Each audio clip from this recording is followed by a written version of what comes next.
this was all circulating around the base, that a giant had been killed, but no one was supposed to talk about it. I saw 3 long, bony fingers reach up underneath the door, curl up to grab it, and then disappear. When he came over to me, dude, he slithered over to me. And this giant comes out of the cave, and they're all frozen. And he starts running and firing at this giant. Well, the giant moves. He's got a spear in one hand, and he's running really fast and spears Dan and holds him up like this. Somebody yells, shoot him in the face, shoot him in the face. They basically decapitate him. Got closer.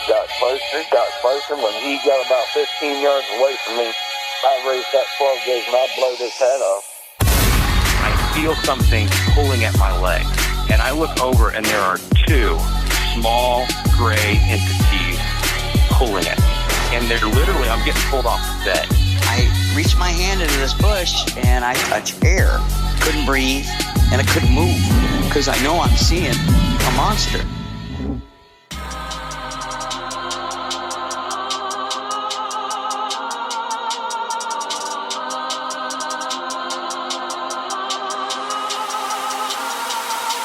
Yep.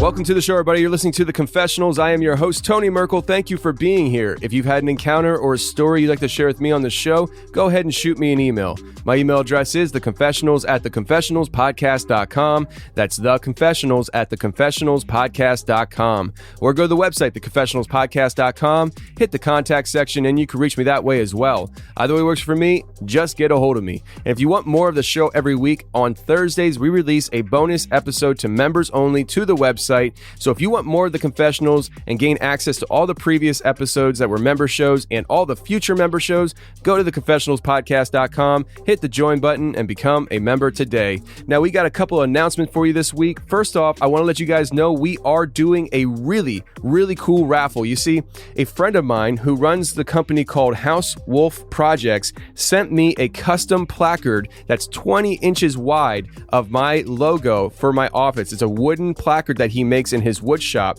and he made a 16-inch one that we want to raffle off to somebody who's really going to appreciate it. And so here is what you have to do in order to be entered into the raffle. You have to be a member to the confessionalspodcast.com, and you have to go and follow him on either Instagram or Facebook. Take a screenshot of the fact that you're following him and then send that to me at theconfessionalspodcast.com, and we will put you in the raffle for this awesome placard. If you want to see what it looks like, go to the Confessionals Instagram. We have pictures of the placard up there right now, and you can check it out. It's really high quality stuff, and I'm really excited about giving a 16-inch placard to somebody that really is going to enjoy it. Now, I want to let you guys know that last week's member episode called The Sea Squatch, we had a very special custom piece of art made for it, where one of our previous artists, Nate, decided that he would like to paint what he was hearing on that episode, and he did so. He made a video of his paint project, of the process of what he was doing,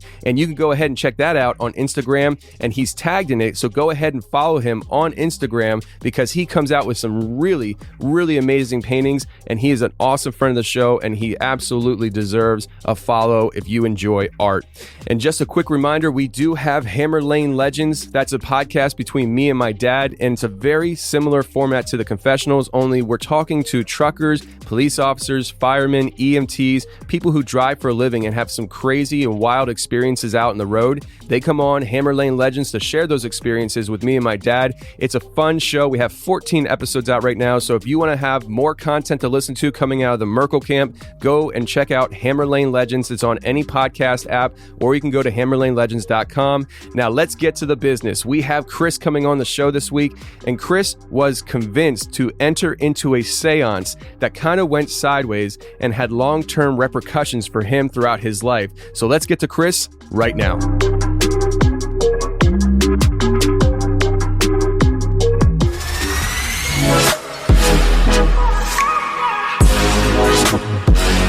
All right, today we got Chris on the show. Chris, how you doing, man? Doing well, Tony. Glad to be here. Thanks for having me. Absolutely. I'm glad you're here. So you have an interesting experience you'd like to share with us.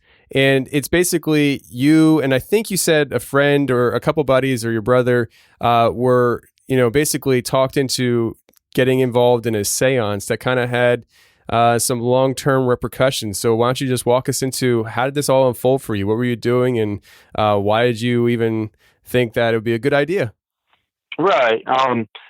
So I guess I'll start out with some of my past leading up to that moment. So when I was very young, at a very young age, I did go to Sunday school, and that was the only sort of religious, spiritual upbringing I had up until probably about age, 4, 5, 6. And then skipping ahead, from that point on, I didn't go to church or any sort of thing like that. Wasn't spiritual at all. So skipping ahead to age 13 when this all unfolded, when this happened. So I was 13, and when you're 13, this is the way I believe anyway. When you're 13, you're a young man, you're, a young teen. Young teens, they're going through a lot. You're, going through all sorts of stuff at that age. And, if you don't have any sort of history, being brought up in the church, well, then you might start wondering, about God, about heaven and hell and stuff like that. And of course, at that age is when I first started skateboarding. I first started playing guitar, hanging out with friends. And then you have, things like you may want to start drinking or, getting involved in anything that could be bad. But at that age, you're sort of reckless, especially if we just had my mom raising us, at that point.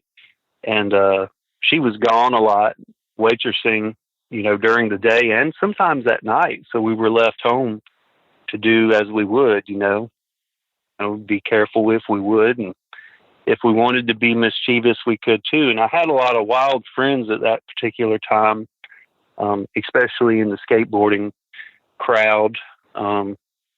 Just being a teenager, wanting to, fit in and have friends and everything else. Well, I had what I thought was some good friends, and I believe they were. But there was this one guy who lived somewhat in the neighborhood. He lived in another neighborhood, but close by.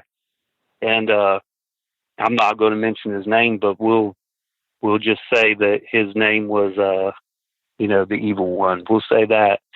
And then I had a good friend. He was one of my best friends. And I'm not going to mention his name either, but we'll just say best friend. And he was at the house pretty much every day. My dog that we had at the house knew him well. He could pet the dog, the dog liked him, and that'll come up later in the story. But, so the evil one, the guy, the other friend, he was much older than us. He was already out of school or maybe failed school. And this was during the 80s, the mid 80s. And, you had the punk movement going and stuff. And he had his appearance, just to paint a picture, was he had a really big mohawk. He had all the piercings, the tattoos, and really just looked wild, But he would brag a lot about, how he, had the Satanic Bible and how he was into all this stuff and tarot cards and stuff, and would talk to us about it. And, I would usually just brush it off. Oh man, that's a bunch of mumbo jumbo, or whatever. And of course, didn't really interest me that much. But just to also paint a picture, as I feel like this was part of my spiritual journey that I feel like I'm on. I think we're all on one. At the same time, we had some neighbors that lived next door to us. So on the opposite side of things, they were trying to get us to go to church, to their church. And they were a young couple. They didn't have any children, and they were so nice. And right before this happened, they had given me a little cutout of a lamb. It was a piece of paper, and it had scripture on it. I think it was John 3:16. And, I saved that thing. And that meant just as much to me as, weighing good and evil. That meant a whole lot to me, that they reached out to me. And so I had that, I saved the piece of paper for a long time. And it was a cutout of a lamb is what it was, with a scripture on it. And they were trying to get us to go to church, and I think that's wonderful. But at the same time, I had this guy here, and, he was telling us about this. And then one day, just so happens, he decided to convince us to have a seance. And I didn't really want to do it with me and my younger brother. He's 2 years younger than me. Of course, he was with, I was keeping an eye on him as well. While our mother was gone, she was working. And I said, well, I don't know about that. But my best friend who was there, he kind of wanted to do it. And of course, the evil one, we'll call that's his name, was definitely wanted to do it. And so we decided to proceed and do it. And, being at that age, I was kind of up for anything, and just to learn about things in life, that's something I was curious about. So we decided to do it, and we lived in a single wide trailer mobile home, and we lived in a quite large mobile home park. So we went to me and my brother's room, which was on one end of the trailer, and my mom's room was exactly on the very opposite end of the trailer from that. But we decided to go in the room, and we had bunk beds, but we had took the bunk beds apart. So we had two twin beds on either side of the room. One was mine, the other was my brother's. So we decided to set up on my bed and sort of sit in the Indian style, facing each other. Now, the evil one, he is the one that decided, how all this would be done.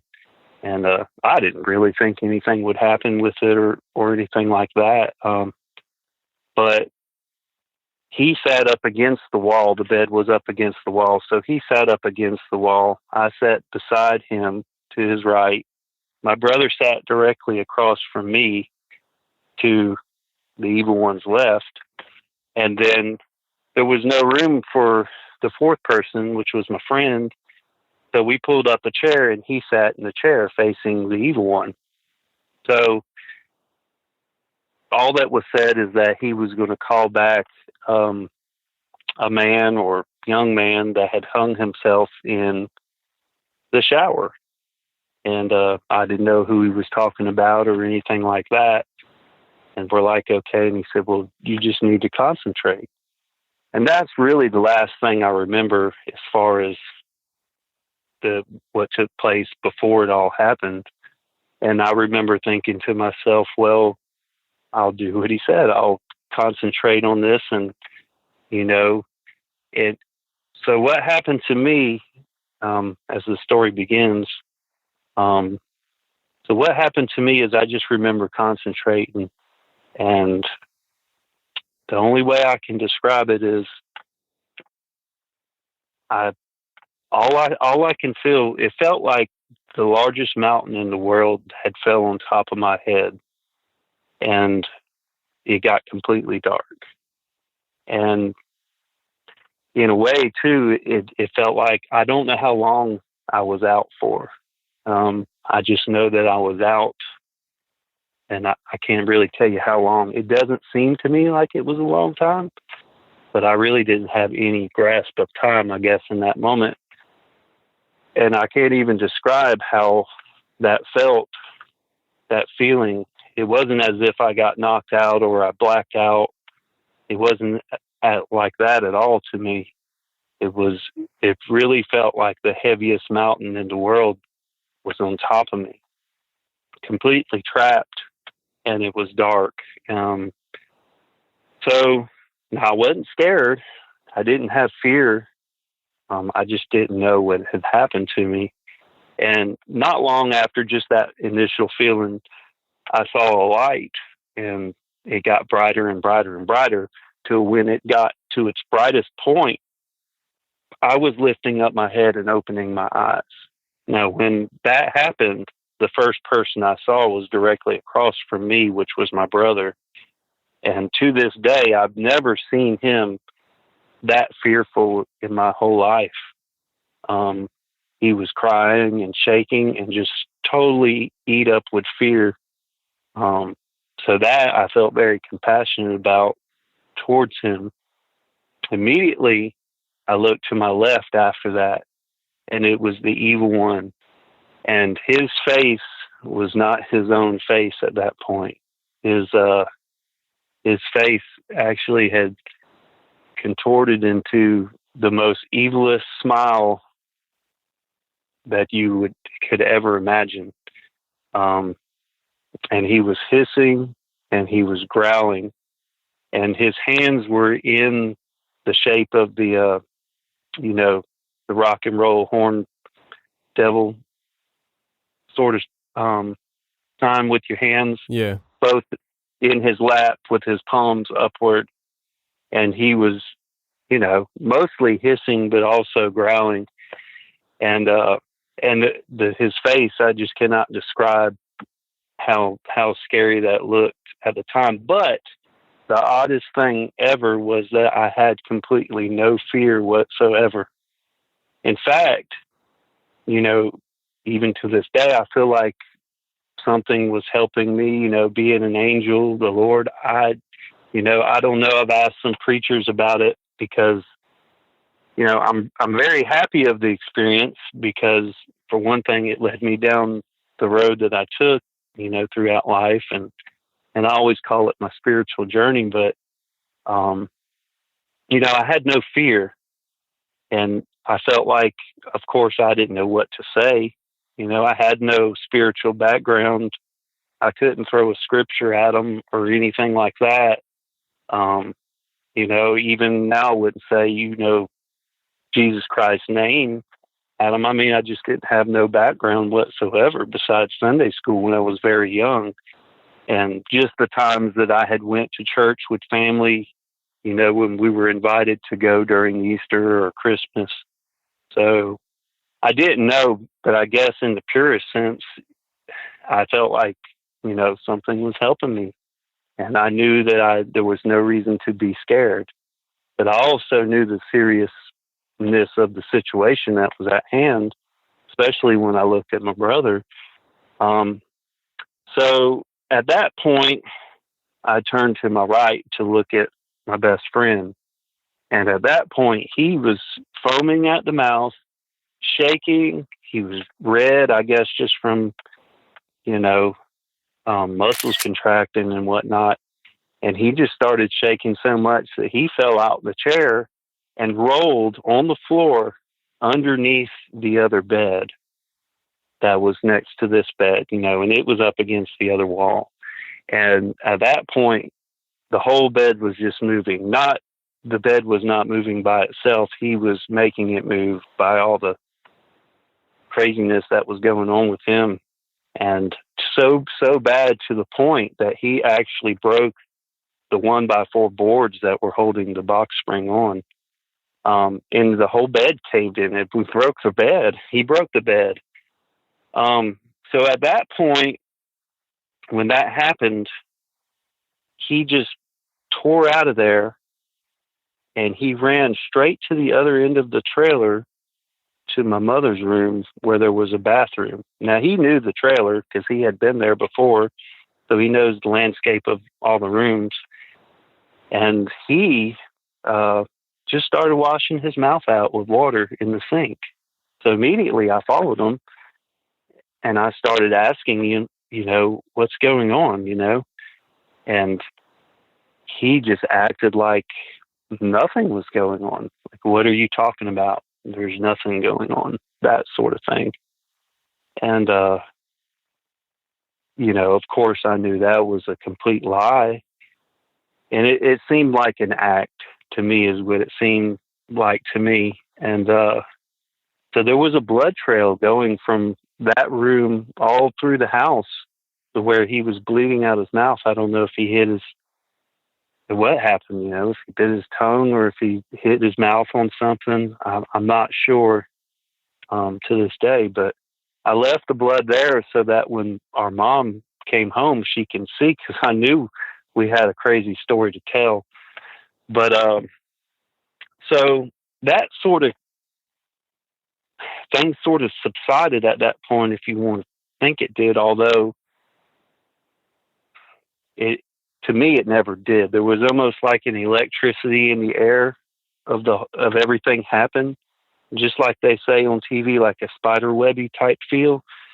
And I don't know if that's just like the power in the house. So I took my brother aside, and I don't know what the best friend and the evil one were talking about when we left outside, but I took my brother because I wanted to console him.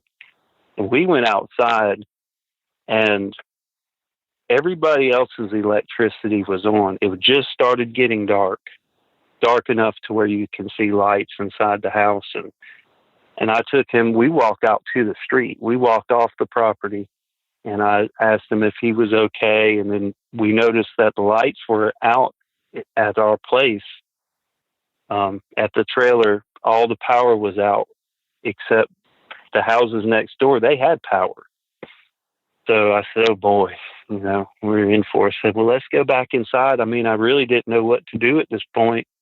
I was only 13 years old, and he was 11, and we were by ourselves there with this going on. And we didn't have cell phones back then, so it wasn't as easy just to call. And maybe we should have. I don't know. We didn't, though. We went back inside, and they both seemed normal, although I really don't think that's the case. But we went back inside, and we started talking, and they decided we should go back in and do this thing again to close this thing out or whatever. So I told my brother, I said, well, let's go back in. I really didn't think that there was any end to it personally. I thought we were totally in the midst of everything just going on, and it definitely wasn't over. And so as soon as we walked back in the room, the lights came back on. So we never did have a second session. At that point, as soon as that happened, the best friend, he started going into convulsions again. And now, in the sense that the evil one's face contorted, well, that happened with my friend, but not to the same extremes. In other words, you could tell it seemed like he was possessed and he was not himself, but his voice was different. His voice, the voice that was just like you see on TV, and his voice was, not his own. It was a growling. He was growling. It was a deep voice. It was a guttural voice. It was not his own. And to make it worse, my dog was snarling and barking at him, and my dog knew him, but my dog was just going crazy towards him. And he definitely had extra strength. But this is another thing that's really odd, is at this point, the evil one seemed to be on my side, on our side. He seemed to be okay. And I still feel like that was just a put on. So he was actually helping me help hold my friend down, and the two of us could barely do it. And he was actually smaller than us. The evil one, he was a very tall guy, very, very big guy. And he was, like I say, older than us. And so we both were having a real hard time holding him down. And what he was saying, he was cursing like crazy. and he was wanting to kill the dog. And back then they used to have a novelty pin type thing. They were made out of steel with a digital clock on them. It was like a new thing that come out. Anyway, we had one of those, and he picked one of those up and was trying to stab the dog. He wasn't really bothering us so much. He was just trying to attack the dog. And that dog just snapped. And, there was a definite change when them lights came back on. You could feel the power in the house, that the spiritual power is what I equate to. A couple other times I felt it in my life. But those one good and one bad in two other instances, but, kind of the spirit of the Holy Ghost, but the opposite of that, but a darker side of that. So I really didn't know what to do. And this sounds corny as it can be, but, without any knowledge of anything to do, I got a glass of water and I prayed over it, got it right out the faucet in the sink, and I got a clean, clear glass, and I put water in it, and I prayed over it, and I blessed the water. Because I don't remember exactly what I said, but I did the cross that you see the Catholics do, one on each shoulder, your forehead and your chest, and I poured it on. And when I did that, everything seemed to stop. Now, I really didn't believe that, but I sent them home, and all my brother could do throughout this whole thing is cry. And just total fear. He won't even talk about it to this day. He don't like to bring it up. He don't want to watch any ghost adventure movies, or anything like that. The show, he's not interested, and that's a good thing, I guess. But, to me, it's some of that stuff still interests me because I'm looking for answers. I want to learn, but at the same time, I want to have discernment over these things, and I certainly wouldn't do anything like that again. But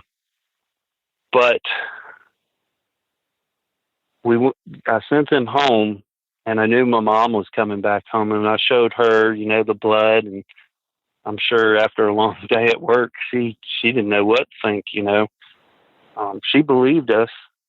So the next day we had school, and the next day I got out, and there was a patch of woods back there. And there was some trails and stuff where we rode bikes and whatnot. And then when you're that age, you want to go out in the woods and play. That's kind of what you do. So some told me to go out there, and I went out there, and I still had this feeling of protection in me, although it had subsided a great deal. I wasn't in the moment per se, but, I decided to go out in these woods, and who do I see out there? I see the evil one and my best friend, and they're just sitting there smiling and looking, and they don't say a word. And so I confront them, and I tell them, I'm not scared of you.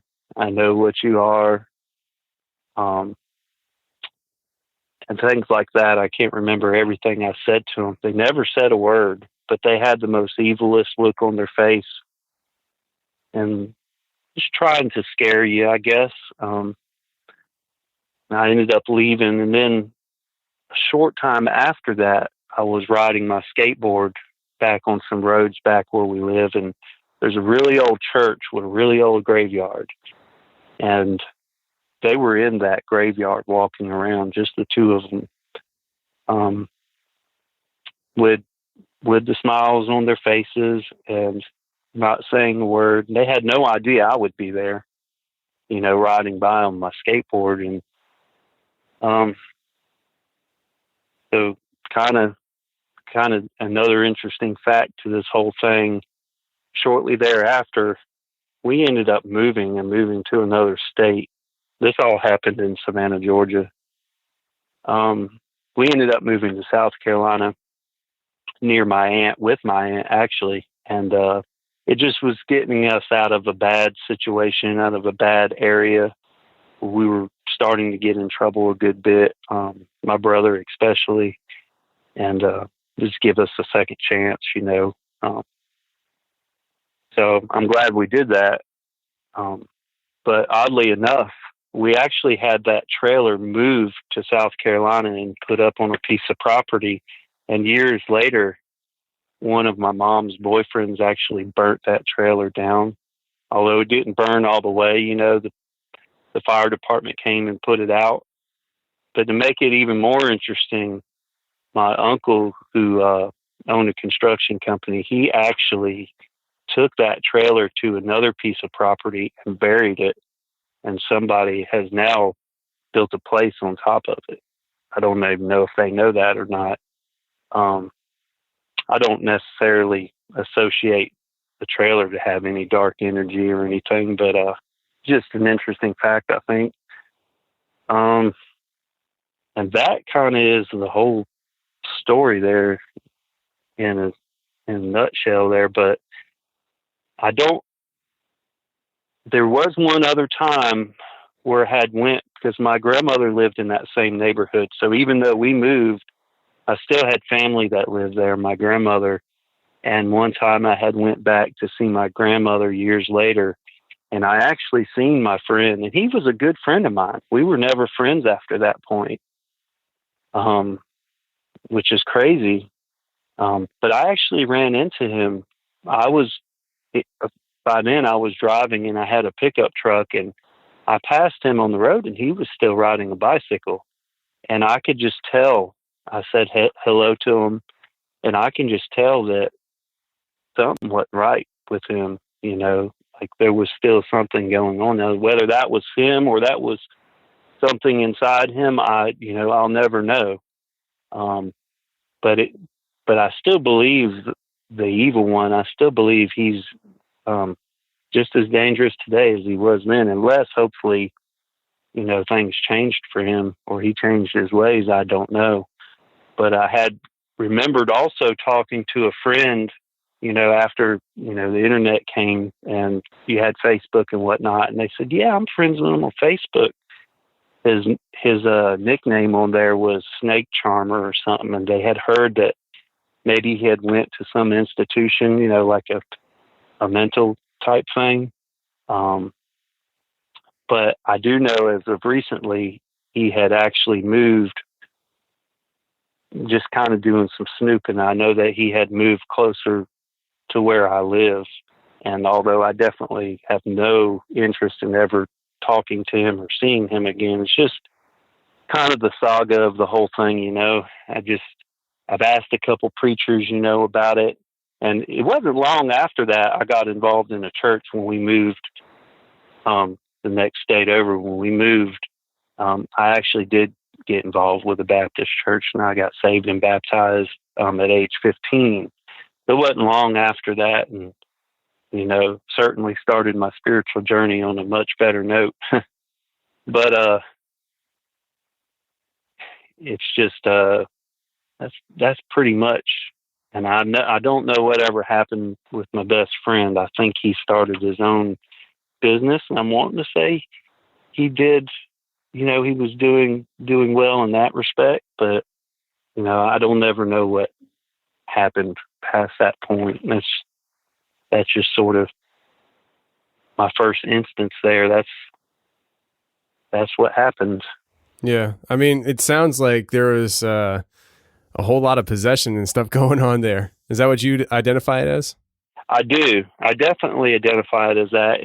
And the thing that has always interested me is what actually happened to me. You know, as far as my brother, I don't think he had any sort of possession. I do feel like, you know, something happened to him, a Great Depression, or, you know, he could definitely the darkness there. I feel like I had, you know, help from an angel or something of that respect. And I've talked to, you know, some preachers about it, and it's just not talked about in church nowadays, and I think it should. It's mentioned in the Bible. I got interested in deliverance after that. I bought a book just because it interests me.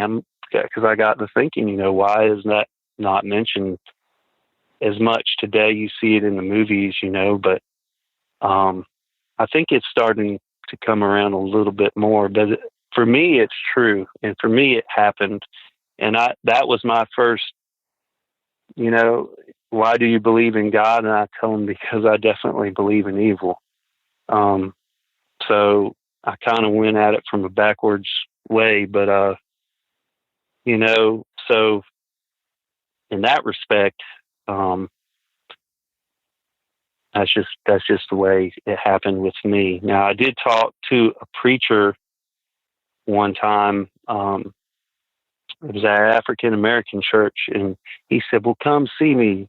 And I went and seen him that night, and I think it was on a Thursday night church service. And I went and seen him, and something really powerful happened there to me.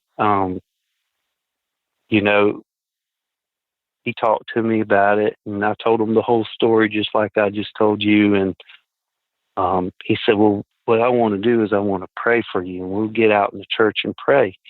I said, "Okay." So all of the elders and all of the church ladies in there, it was mostly ladies, and it was a church of God. So really, I had never been to a church like that. And they all started praying.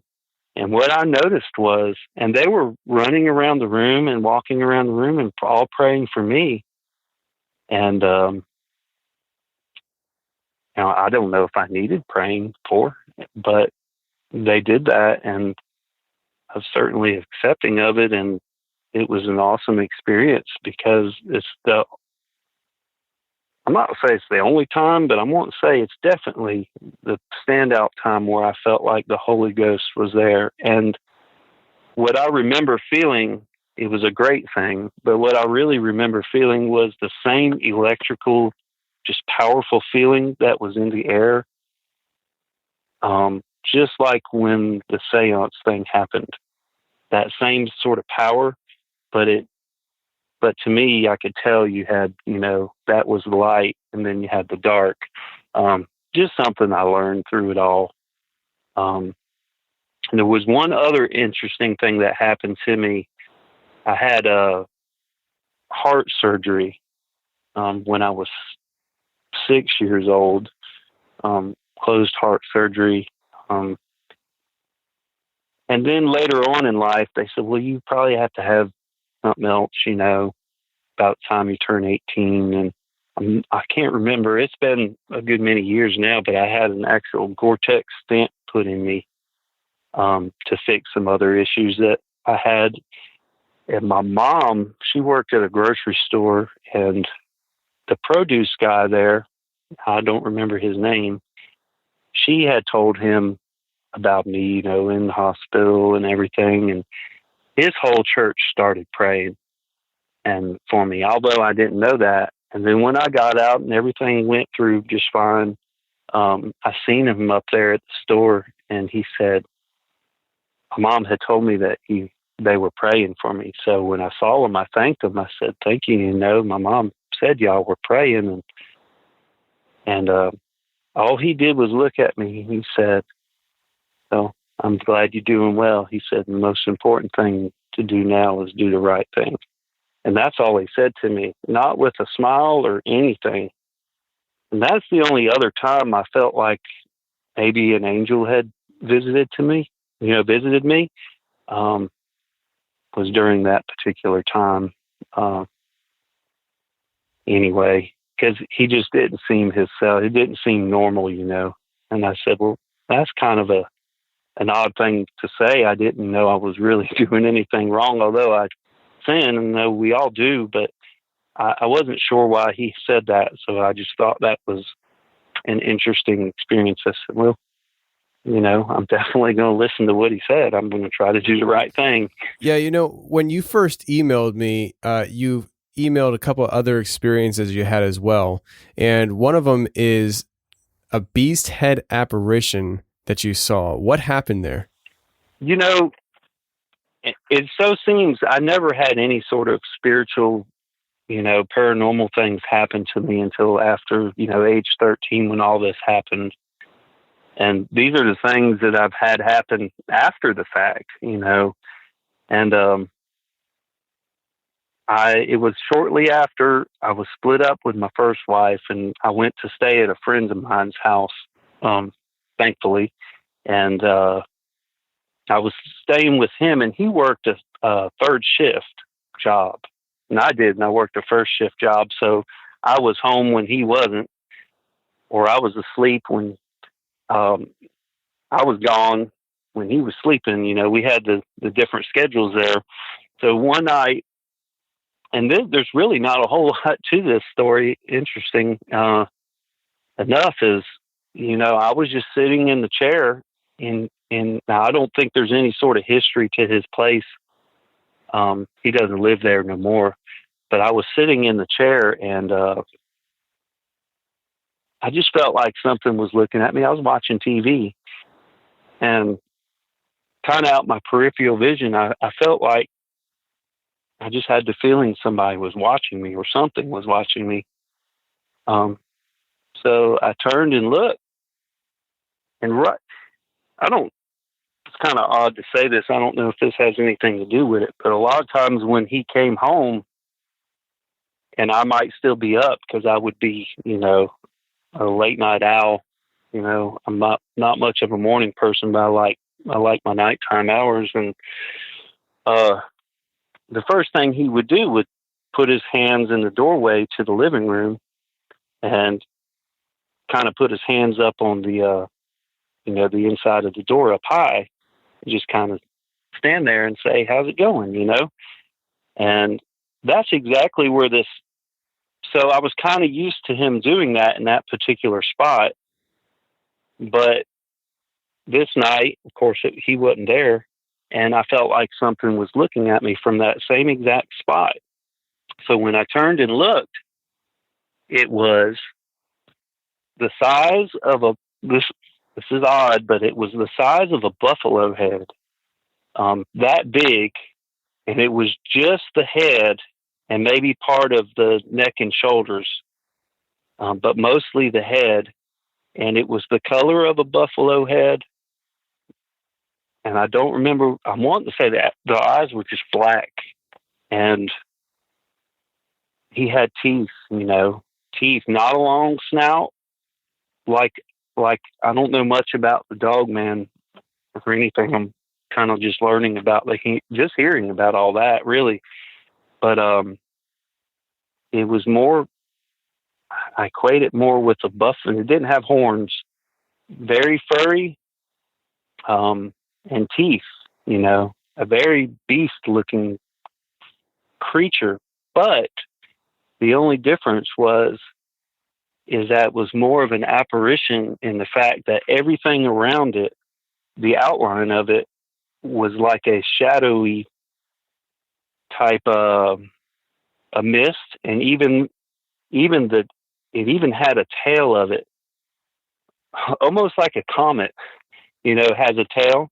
And it's just as soon as I seen this thing, it turned and shot so fast away that you can see the trail, like a tail of it. You can see it trail away, if that makes any sense. And yeah, I don't, to this day, I have no reason why I saw it or anything like that. I mean, it's just one of the things that interesting, to me that I seen, and I know what I seen.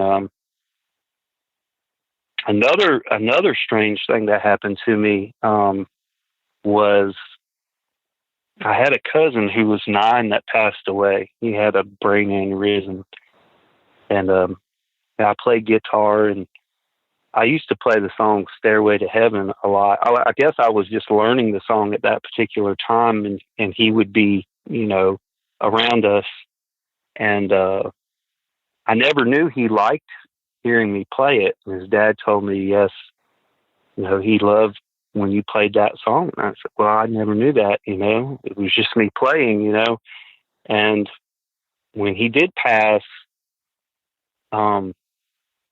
his dad was a police officer, and as usual, you know, at the funeral, the whole police department, which was quite large, came. It was a very huge funeral, you know, with a lot of attendees there. And he wanted me to play that song at the funeral. And so we had went to the setting up, which, you know, the viewing the night before the funeral. And that's when I was supposed to practice the song with another lady who was going to sing it. And she didn't really know the song. She was more of a trained, I guess, vocalist, but she didn't know the song as it goes. So it was more nerve-wracking it was nerve-wracking enough to play it in front of everybody at a funeral. It was even more nerve-wracking to try to learn it with another person who doesn't know the song. So I did it, and it turned out good. But that night when we went to the setting up, and when we come back home, and now that was an hour and a half drive for us at that point. So when we come back home, it was quite late, and I was just sitting in my room by myself in front of my stereo, my boom box, and I was listening to. I remember what I was listening to. I'm not a big Kiss fan, but I actually had a Kiss CD in there, and I was listening to it, and I was just sitting in front of it listening. I wasn't playing guitar. I was just sitting listening. And then all of a sudden, and this scared me more than the incident when I was 13 years old. This scared me more than anything. And I feel like it probably shouldn't have, but it did. So I was just sitting there, and I was probably 2 or 3 feet from the window. There's a window right there, and my radio is right in front. And then I'm sitting there. Very clear, very distinct. I heard something say, "Come here." And this is with the music playing. Although I was not hearing this with my ears. I was almost hearing this sort of inside, but also with my ears, or something like that. And I've never experienced nothing like that. And it said it again, "Come here." And that really got me, you know, spooked. And it said it one more time, "Come here." And it spooked me so bad, I immediately went out back, which the back door wasn't far. And this is in the same trailer that all that stuff happened, although we moved to a different state and we moved the trailer. It's in the same room that all this happened in. That I went outside because I was so convinced somebody was just outside the window, you know, speaking. And it said it 3 times, "Come here." And I don't know what was up with that, but that scared me so bad that I did not sleep in that room for a good while after that. I went and slept with my mom like a little baby that night. And that was one of the more scariest things that ever happened, you know? Yeah. I mean, when you hear disembodied voices like that, it definitely can be something that's nerve-wracking. And, you know, I don't think I've ever, at least I don't recall ever hearing an actual disembodied voice around me. But, I mean, it's got to make you feel almost like, am I going crazy or am I actually hearing this? Right. Right. So I did want to talk about another experience that I failed to mention, you know, in my first email to you. Things sometimes happen in synchronicities, you know, to me, whether good or bad.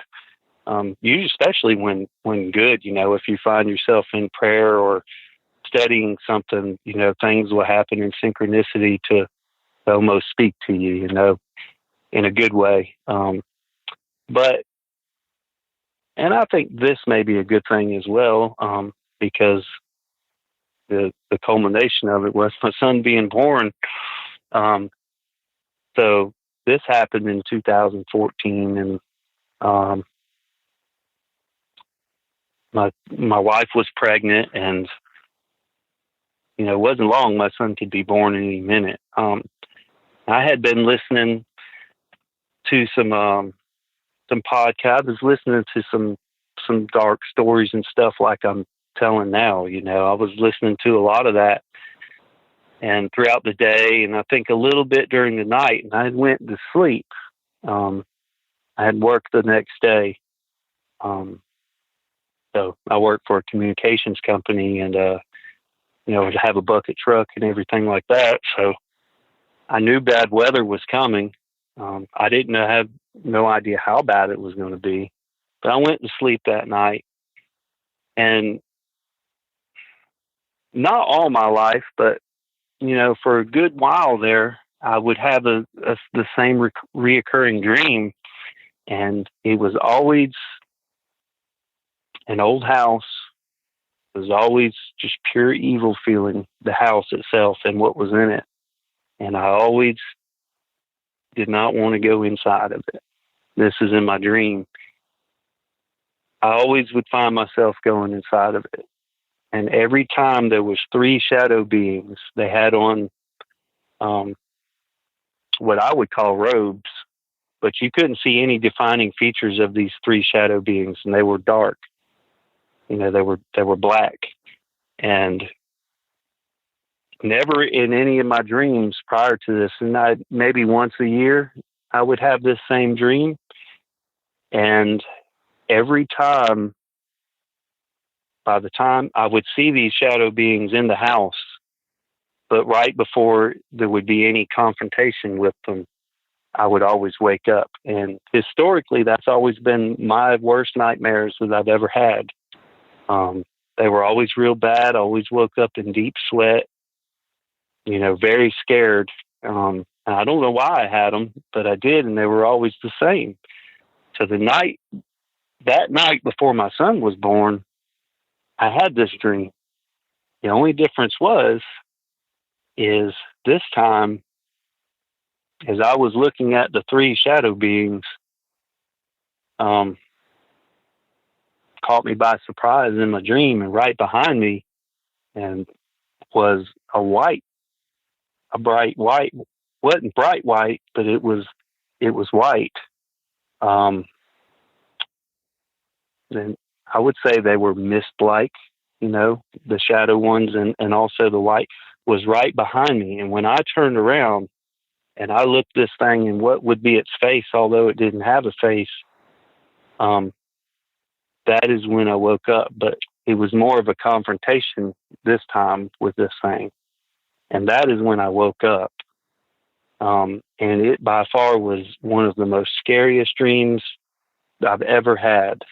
It was absolutely terrifying. And I don't know what to tell you was scary about it, except for that I could tell it was absolutely pure evil. And I felt like I looked at it face to face. And, I don't know what that means, but what had happened was when I woke up, I had a horrible nosebleed, and there was blood all over the pillow, and it was just really odd. So I get cleaned up, and I get ready for work, and I'm off to work extra early because just so happens that day we had one of the worst ice storms in, just a record-breaking ice storm. Just a crazy storm happened. So I left a little early to go to work because I knew I had to drive a whole lot slower, with the roads iced up. And I got about 10, 15 minutes down the road, and my wife called, and she said her water broke. So then that set in motion, of course, going to the hospital. My son was born, and everything was just fine. We also, during that time, we had a tree fall on our power line, which ripped it off the house, and we had to have that repaired, so we couldn't even go back to the house, after we were released from the hospital. So I wanted to tell that story because just the synchronicities of it all, and I haven't had that dream since. I've had some similar ones, but I haven't had that dream since. So I don't know what's up with that, but I feel like a lot of these things is part of every one of our, kind of spiritual journeys that we have. Maybe if you're not looking for these things, then nothing ever happens. But maybe if you're not necessarily doubting God or the Bible, but you're you're looking for answers, or you have your mind open or your eyes open for things that maybe sometimes things, do happen, and you have to catalog that in your mind and then take what you learn in present day time and, see if you can try to figure it out. I don't know. That's what I do. But, the interesting thing that I think about having this, interview with you is, about a week ago is when I sent you another email to tell you about that story with my son being born and all. And after that point, I felt like I've been under attack. I feel like if there's dark forces at play, they did not want me to come and tell the story. Because I felt I have been feeling strange, like I've been under attack spiritually. Shortly after I sent the email, I got to thinking, I don't know how I might explain this in an interview. I'm not the best talker by any means. So I was thinking, well, how can I explain those shadow beings? Were they in robes? And I had heard recently somebody talk about a cloak, and I never really knew what a cloak was. I looked it up, and of course it's, I guess, like a robe. And then I said, well, let me look up what cloaks symbolize. Maybe that has something to do with the dream. So I started looking up that, not that I believe what the internet says that meaning is supposed to be. I think white is for protection or something. I don't know. There's different meanings for different color cloaks, according to the internet. I don't believe any of that. But the strangest thing happened to me is I was listening to my Pandora music, and every now and then I'll put it on some rock music, and I mostly listen to bluegrass. But there was a band on there called Symphony X. I think that's the name of them, Symphony X. Anyway, they had a song on called Fallen, but on Pandora, they always show a picture of the album work next to it, and as soon as I saw it, I was like, oh my gosh, that's just like my dream. And the album is called 5, the Roman numeral V. So I looked it up on the internet. I was like, I couldn't believe it. And on the album, there's a black cloaked figure, although they have a face in this one, looking into a mirror, and on the other in the mirror is a white cloaked figure, and they're touching fingers. So I just thought that was just some of those things had been kind of weighing down on me, just seeing that, and I don't know, kind of an oppression, leading up to this interview that I feel like maybe was trying to keep me from doing this interview, maybe change my mind, from doing it. And anyway, I just thought I'd share that with you as well. Yeah, there's weird synchronicities that happen when people come on my show. You're not the first person to mention something like that. And whether, it's trying to prevent you or something's trying to prevent you or not, I don't know. But there's just odd things that seem to happen to people leading up to the show that's just, makes your head scratch your head. Now, it's not like, people are saying, listen, before we did this interview, I almost died 10 times. So, it's not like that, but it's just odd things that people just kind of look at and they're like, huh, that's some odd timing, knowing that, they're going to come on the show. Why don't you talk to me about your UFO experience you had? Okay. That to me is a much lighter subject. So there's really not a lot to this. I mean, it's sort of like the Beasthead apparition. It's something that just sort of happened, wasn't expecting it or anything like that.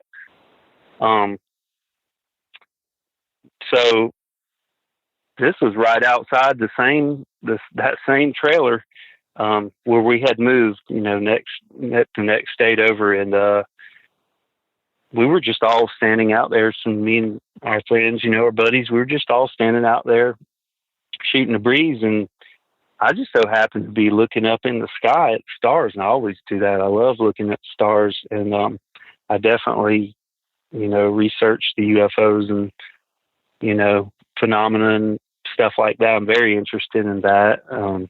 Everything that's on your show that y'all talk about, I'm interested in. It's just interesting. So, but anyway, we were standing out there, and I just happened to look up, and I saw a cluster of stars, or what I thought was stars. They looked to be the same distance away as a star would be. But as I learned, they weren't. I don't know if that's just a trick or eyes play or what the case is, but all of a sudden I seen one star shoot over to another star. They weren't stars at all. And it would shoot over really fast too. And then another star would shoot over to another star. And it was almost like there was a, kind of like a battle in the sky. One would shoot over to the other one and it would disappear, or it would split in two. And then they would shoot net, and they just had this little formation that they did, which really was a random formation. It wasn't anything of a pattern. And to me, it looked like a battle was taking place. Although it seemed like it was stars, but it obviously wasn't stars. And I just kind of equated that to UFOs, because I'd never seen a star move, at least not fast. So they weren't shooting stars, and I've just never seen anything like that ever before. And the people that were with me, I immediately told them, y'all won't believe what I'm looking at. But it happened so fast that by the time they would have looked, I didn't say right away, hey, y'all, look. It wasn't like that. I just stared at it for a moment, almost in, like I couldn't believe what was going on. And I guess I didn't at first. And by the time I had said something, of course it had stopped and no one believed me, but that's what I saw. So I don't know if I was seeing anything or not, but, to this day, that's my one and only UFO story that I have. Yeah, with UFOs and stuff, they can be so, pardon the pun, but unidentifiable, right? So, right. It's just like people see things in the sky, and they've been seeing things in the sky for thousands of years. And, throughout every culture, they had different ways of describing what they were seeing. And, with us, we have, our vernacular of how we describe things. But in all actuality, when you're looking at something in the sky that, is unidentifiable, you don't know what it is other than to call it a UFO. But these things that you saw, it sounds like they had some kind of intelligence behind it. It didn't seem like it was a random happening, at least the way you described it to me. Right.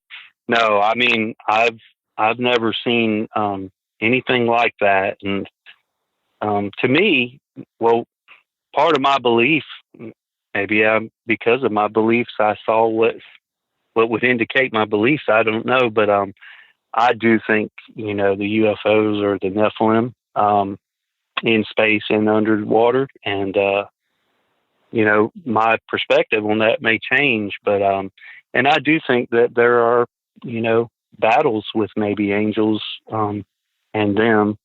And we're just seeing what we think is, a mechanical vehicle, a UFO or whatever. And I'm not saying there can't be a mechanical vehicle either, but, maybe it's just, also a biological vehicle.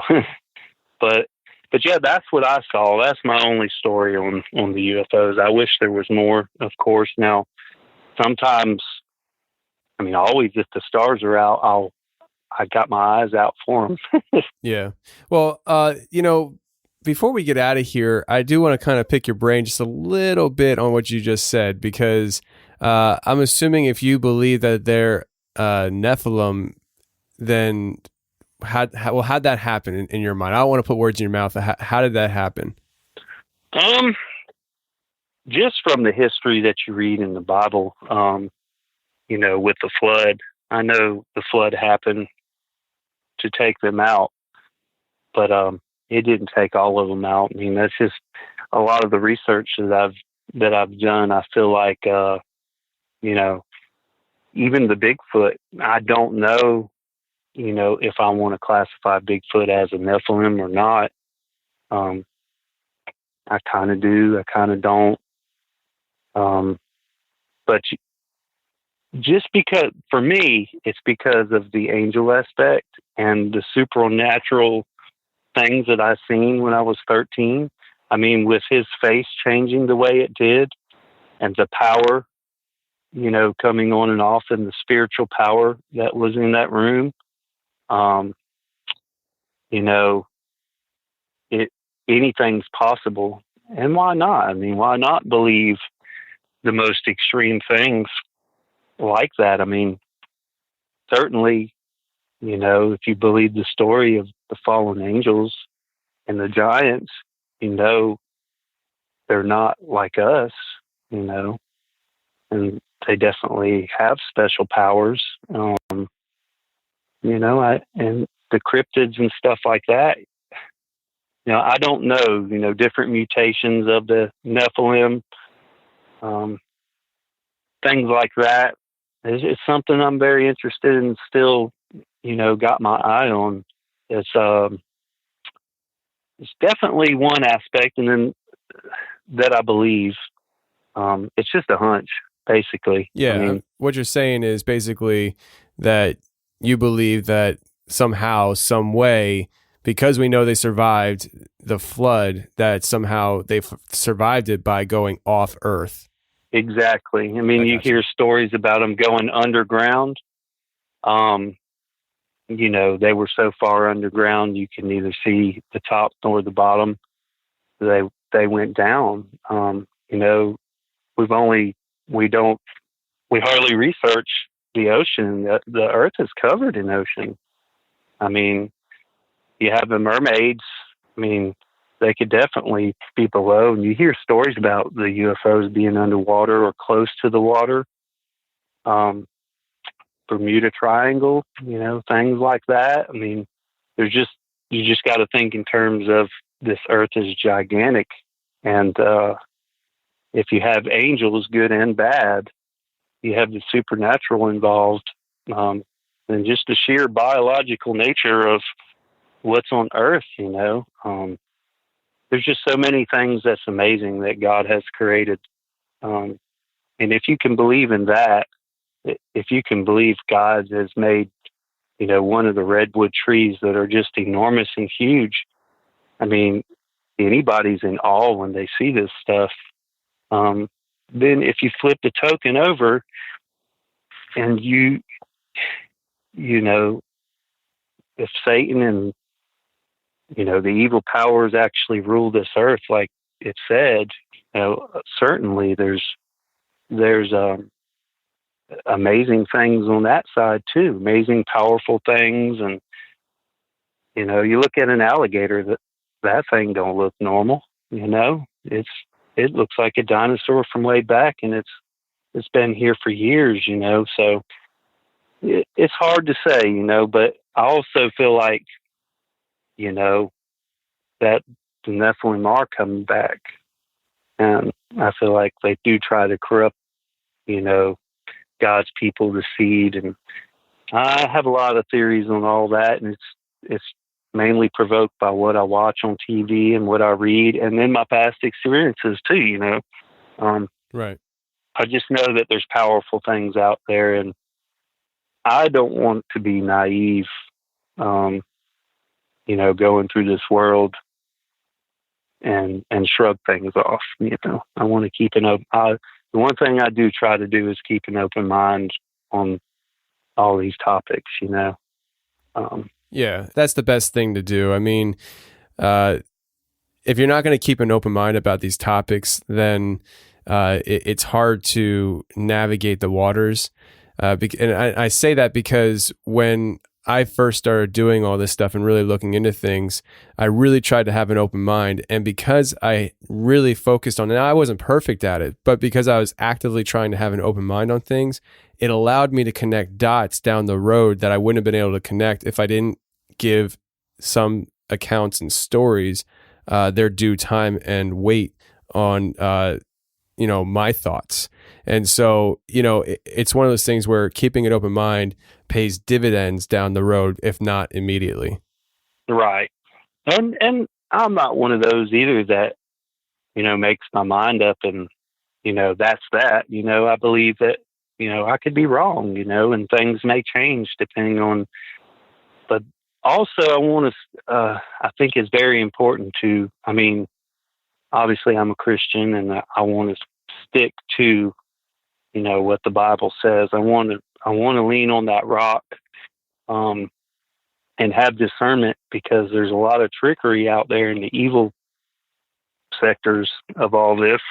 And, I don't want to, slip up, and go down the wrong path. So it takes a lot of due diligence to try to do that, all while being open and wanting to learn, So yeah. And on our way out of here, I would just encourage you to remain open. Don't be fearful of the idea of being open to understanding things from a different point of view. And if, because there's a lot of people out there that struggle with the idea of, well, if I keep an open mind and I look into things, what if it challenges me to a point where I quote unquote lose my faith? I think the whole process of life is to be challenged. And I think that, whatever your faith is, whether, it's God, that, it's just like, I think God would want you to challenge your faith, because then, at the end of the day, it's true and it's not just cupcake stuff. And so the idea of, pursuing knowledge through an open mind and looking into things, because you don't have to believe in something in order to look into something. And I think a lot of times people confuse that, where they feel like, well, if I look into this, that means that I'm considering believing it. No, it's not the case at all. You can look into things to explore what other thoughts and ideologies are for your own knowledge without actually buying into it. And so I just think that people, sometimes maybe they need to relax a little bit and just pursue life with an open mind and see where things go, and enjoy the process, and always come back to the foundations of whatever your faith and belief are. Not everybody is Christian, everybody is whatever. So whatever your thoughts and beliefs are and stuff, just pursue life for knowledge and see where things go. And you got to just trust that at the end of the day, you're going to come back to your roots. Right. Oh, yes. Well said. I definitely believe that too. And,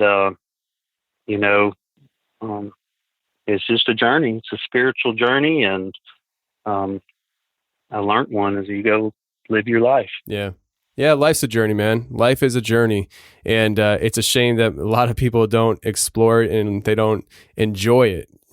Just have some fun, relax, and enjoy it.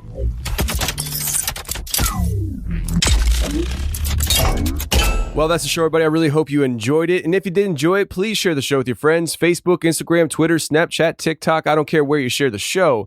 Just share the show if you enjoyed it, because that's the best thing you can do to help the show grow. And just a reminder, you can go ahead and check out Hammer Lane Legends, which is a podcast between me and my dad. And if you want to be in that raffle, go ahead and become a member and follow House Wolf Projects on Instagram or Facebook. Shoot me an email with a screenshot of your follow, and you'll be put into the raffle for this awesome placard. And until next week, friends, stay safe, take care, and remember, the truth will set you free, but first it'll piss you off. Hey, thanks for watching the Confessionals on YouTube. If you like what you heard, hit the subscribe button, hit the share button, and hit the like button. That would be a great help to me. And if you want more of the Confessionals on a weekly basis, every Thursday I come out with a special show just for members on my website. So if you want to check that out, go to theconfessionalspodcast.com, hit the join button, and become a member today. And every Thursday, you'll get a new show, and you can binge on previous shows, which there's almost 100 of them. So if you love the show, go ahead and check it out. But thank you very much for being here on YouTube and checking out the channel.